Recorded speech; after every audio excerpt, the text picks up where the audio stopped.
Hi, hello, salut, bonjour. I hope you're doing very well from wherever you're watching at this particular moment. And for those especially waiting for the results of the presidential elections that took place in Cameroon, I send you my encouragements. And for those that are watching across Africa and the world, thank you for continuing to lend your voice to this important process.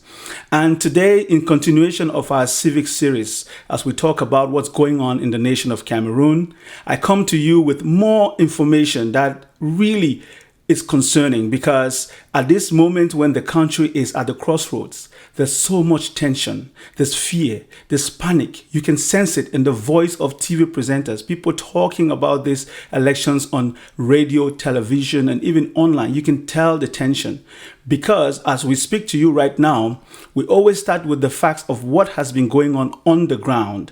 We start with the tensions in Dchang, the tensions in Bafoussam, the tensions in Limbe. We can go to Maroua. We can also talk about the resignation of a big CPDM in Boyo Division. And in his own words, Maurice Tibam Kube says the so-called presidential elections of October 12 are an embarrassment. And it's not uncommon to hear these kinds of statements. And this is coming from a CPDM big week in the Boyo Division.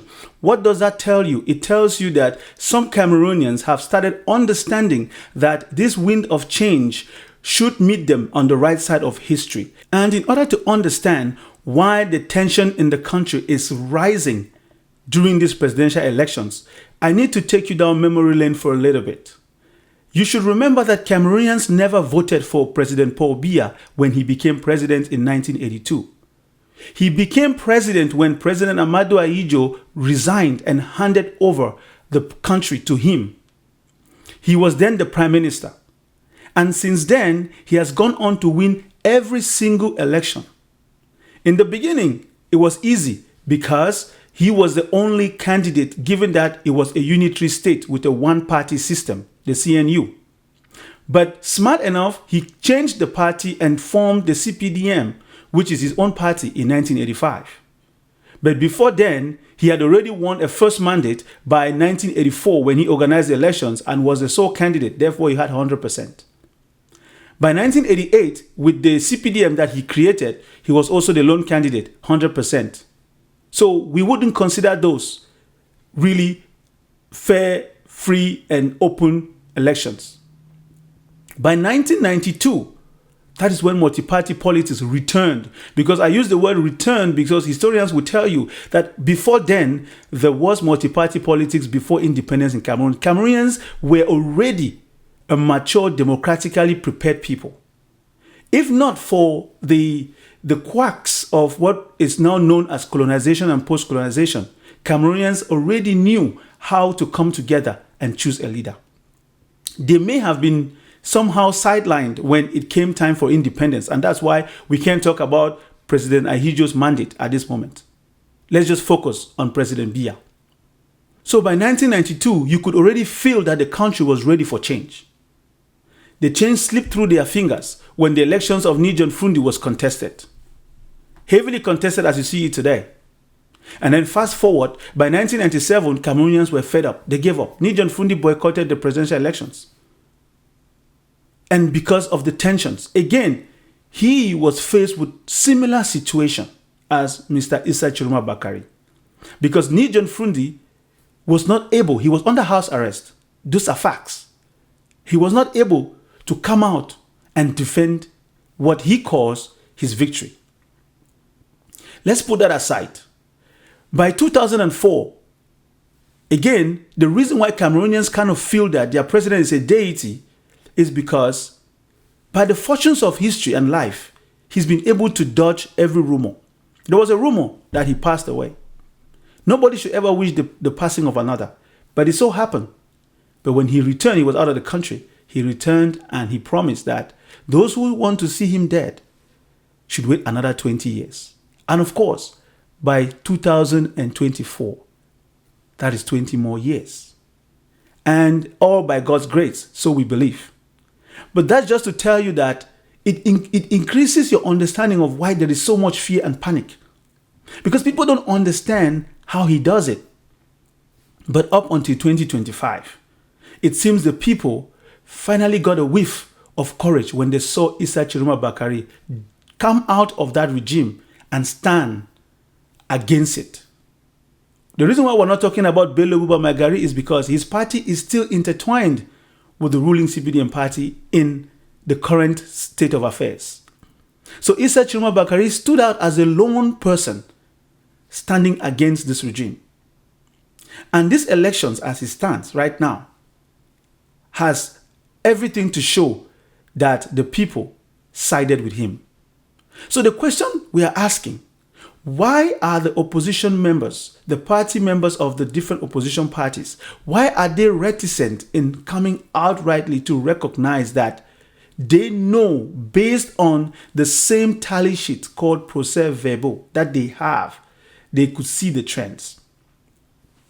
When we talk about respecting the law, we should never forget that there have been laws that were not in favor of any group of people in different times of history. Apartheid was a law. Slavery was a law. Even racial segregation was a law. But guess what?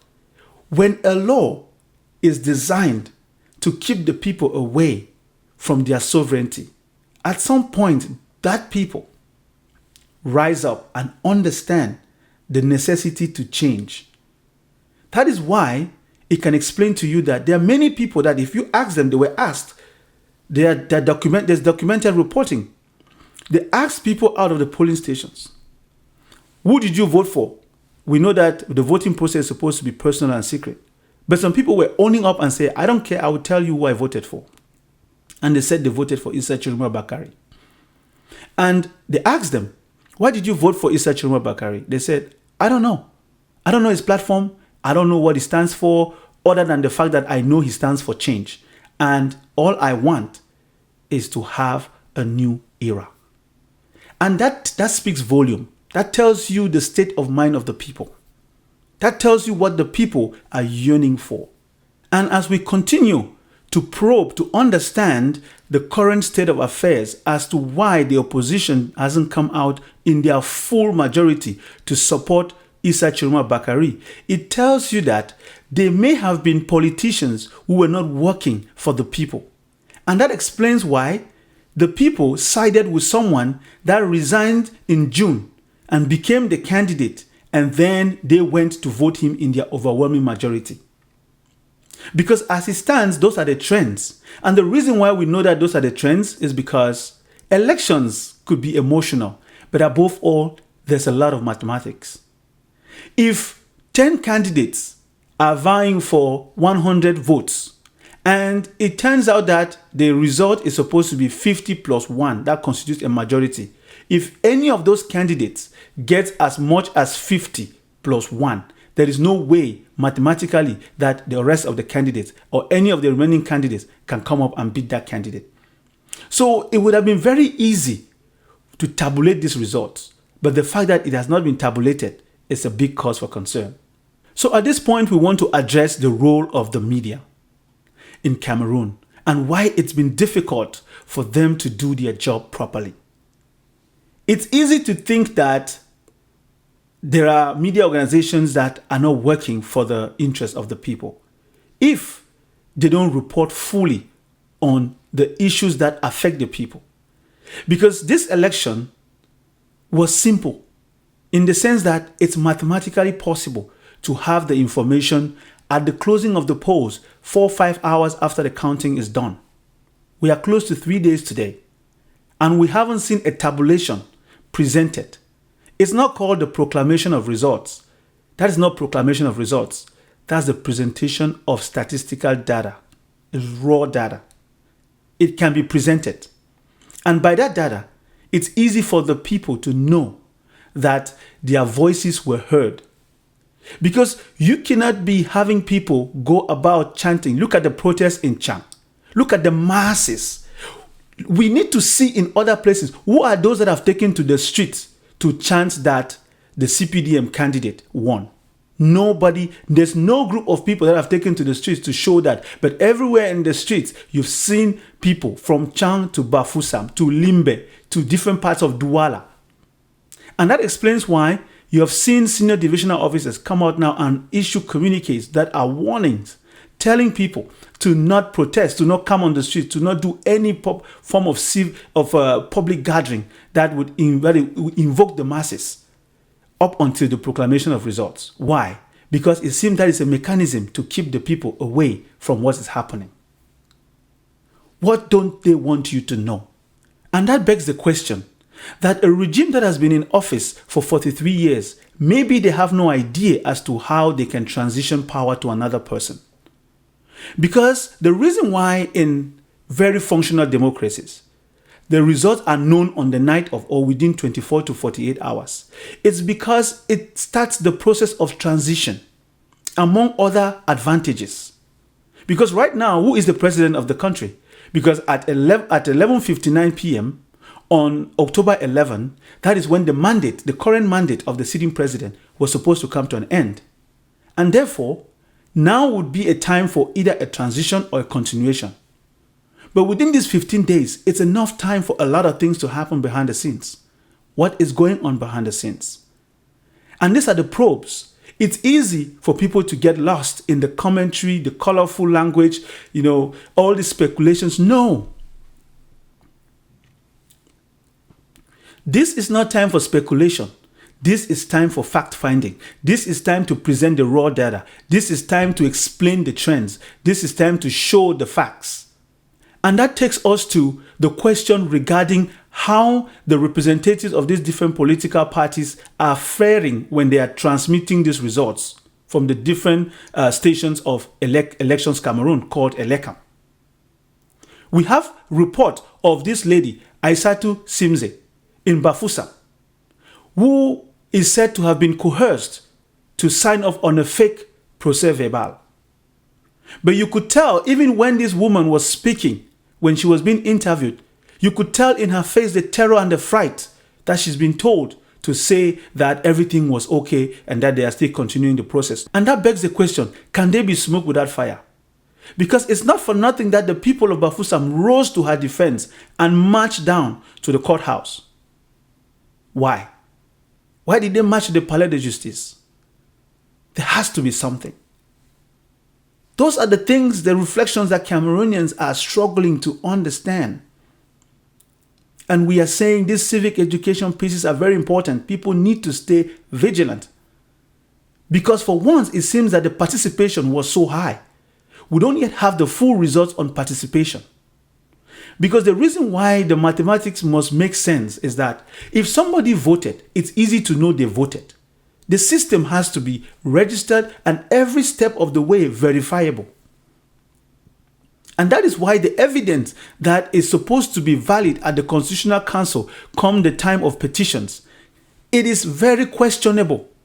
Why is it questionable? If you say only the procès verbal of Elections Cameroon is valid before the Constitutional Council, the question is, the people that were at these polling stations as representatives that signed off on this procès verbal, really, when they signed off, it means the copy they took home was useless.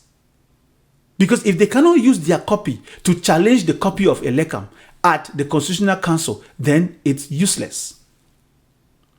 So you can tell that on paper, based on the structure, whether it's the legal framework or the people in place or the institutions that have been put in place, it tells you that everything is prepared to maintain the status quo.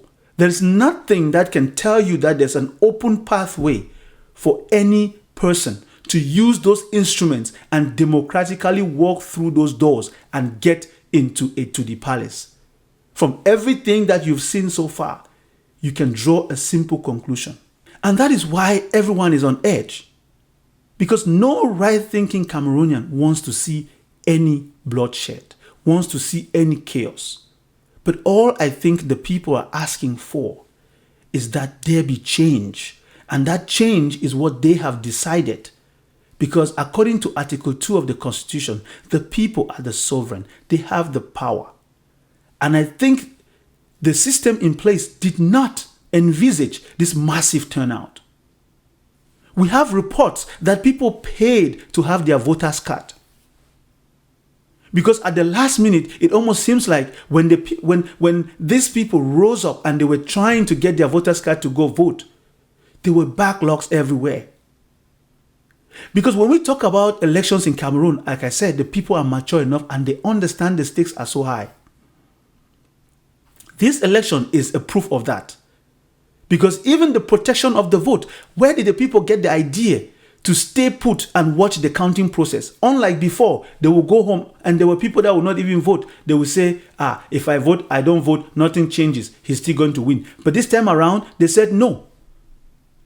That maturity tells you that the people are awake. And I think that is why there is so much fear. Because the system in place is observing, is watching the players. And that explains why you see someone like Limbe. You went for the presidential elections. You should be able to say you have a team on the ground. You saw the results from your own inner circle. You should know who was leading. Because for you to say you were second or third is not enough. And for the candidate of the SDF, Joshua Osei, he had the opportunity to come out and give his support to who is leading. We haven't said who has been confirmed, who is leading based on the existing tally. He has the mechanism. He should have it because these are big parties. The SDF is not a novice in presidential elections in Cameroon. He should be able to say, yes, based on the trends and information that we have in our possession, it tells us. Because how can you know you can concede defeat when the Constitutional Council hasn't yet read the results, but you can concede defeat? Why are you conceding defeat? Why are you conceding defeat? So people concede defeat and congratulate their opponent. Who are you congratulating? That is the question. So the opposition needs to rise up. It is good to see the ex-bâtonnier Akeremona come out to tell his side of the story and state it clear that he wants the institution to put instruments in place for the transition to take place, because from the trends and what he knows, the people have spoken. You have Ateki Caxton, who has come out to also say clearly that he knows that this victory has gone to the people and the people have spoken this time that they want change. When you use the word change, all that tells you is that the status quo has changed and therefore the people in office, their time is up. And Cameroonians should be very careful. When people talk about the system in place, it's not every Cameroonian that works in every office that is a government. No. There is the state. There is the government. There is the political party. The reason why it's hard sometimes for people to understand that they should have separation of powers is because they've been so used to intertwining everything. No. The judiciary branch is important and separate from the legislative branch and separate from the executive branch. The executive branch is taking all the powers and centralizing everything. And that is why some Cameroonians don't even understand what's going on. Not to say they're not intelligent enough to understand. It's just to tell you that when a system is so mixed up, at some point you have a hard time understanding who is who and who does what. Because you are confused. Because you used to believe that law enforcement is to protect the citizens, protect the state and the country. But at some point you may be feeling that maybe they are a little bit more too one-sided. It concerns you. When you see the judiciary, you're wondering, are they for the people or are they for the existing leaders, especially the party in office? So there should be that distinction, and that is what is confusing many Cameroonians. But the question is, the country has to transition properly, but how would they transition? Peacefully or in confusion? So Cameroonians are asking these questions and we are attempting to answer. And the answers we are given at some point may not be enough. Because if media organizations are struggling to come out, especially those that are working with integrity and fairness and balance and objectivity, you can see them struggling. They are struggling because they may have received firm instructions as to how to communicate about these elections. And that is unfair. That is unfair. In a functional democracy, the media organizations across Cameroon should have organized their shows in such a way that they had specialists and statisticians come on board to do the math and show the counting. Because Article 113, the Section 113 of the Electoral Code in Cameroon states it clearly. As the polls close, as the counting ends, the results of each polling station is made public. So as we wrap up, it is important to remember that power without legitimacy is tyranny. And the people of Cameroon seem to have spoken. And therefore, they need the support of the media. They need the support of the opposition. They need the support of all those who call themselves opinion leaders. We want to give a big shout out to Agbobala Nkongo. He came out, barrister. He came out and made sure that he issued a statement to tell Cameroonians that this level of, we'll call it manipulation of election results, is a crime against humanity. And those are strong voices. Of course, someone will say he's partisan because he supports Issa Tchiroma Bakary. But that would be so unfair not to look at the history of how he was jailed and was part of those who stood up to defend the legal system, which was constitutional in Cameroon, and what happened to them. So there are many people that are realizing that it's important to lend their voice, and all we need for them is to speak up. Voices without borders. We expect the opinion leaders. It's important. I heard some civil society members come out and defend the records of these elections in a positive light, showing that the people gained that maturity and the people have taken the mantle, because this is not the only elections. Remember, there are so many elections that are coming up, and those elections depend on the result of these elections.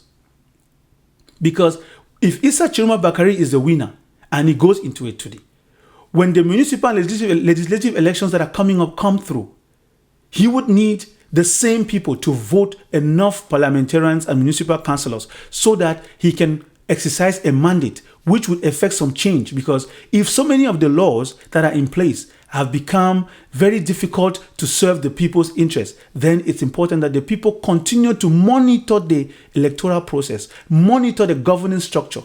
Because a country, a nation without strong institutions cannot stand.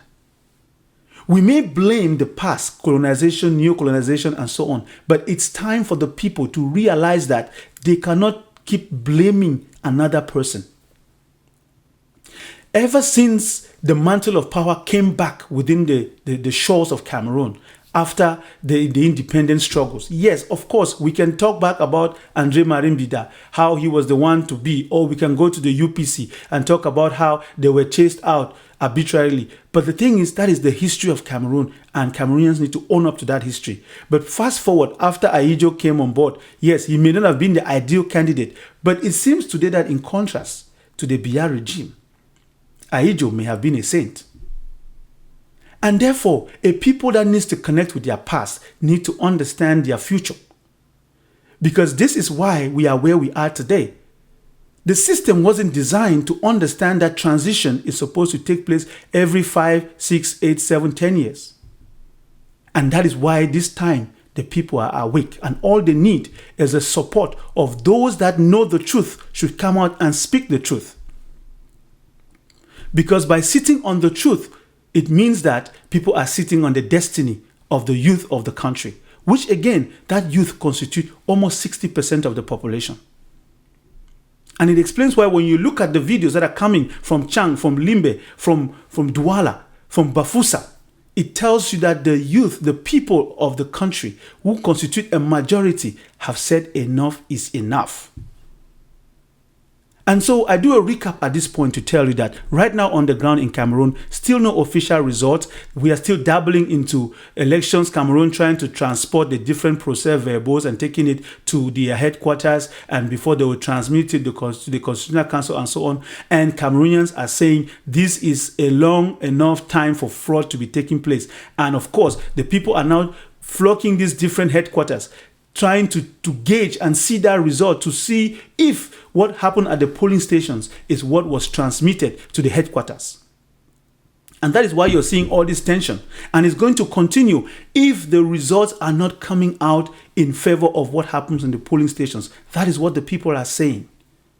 And we are saying it's important to continue to be vigilant and be very careful as you observe this situation unfold, because nobody wants to see the country in any form of chaos. Everybody is fighting to say, let the people that are in charge do that which the people that have voted decided. Whatever the situation may be, they should understand that it's for the good of the entire country and for future generations. When you plant a tree, you're not planting a tree for yourself. You're planting a tree for the future, those that will come and sit under and enjoy the fruits. It may have just been that in Cameroon history, we have to remember three important figures. Nijon Frundi, who led the movement in 1992. Professor Maurice Kamto, who led the movement in 2018. And now Issa Tchiroma Bakary, who is leading this new wave in 2025. That is the history of Cameroon. And it just so seemed that even if Professor Maurice Kamto or Nijon Frundi was the Moses that was liberating the people after 400 years or whatever it was, it tells you that he may not have entered the promised land as the Holy Scriptures say. Issa Tchiroma Bakary may just be the candidate, the person leading the people into that promised land, whatever that promised land looks like.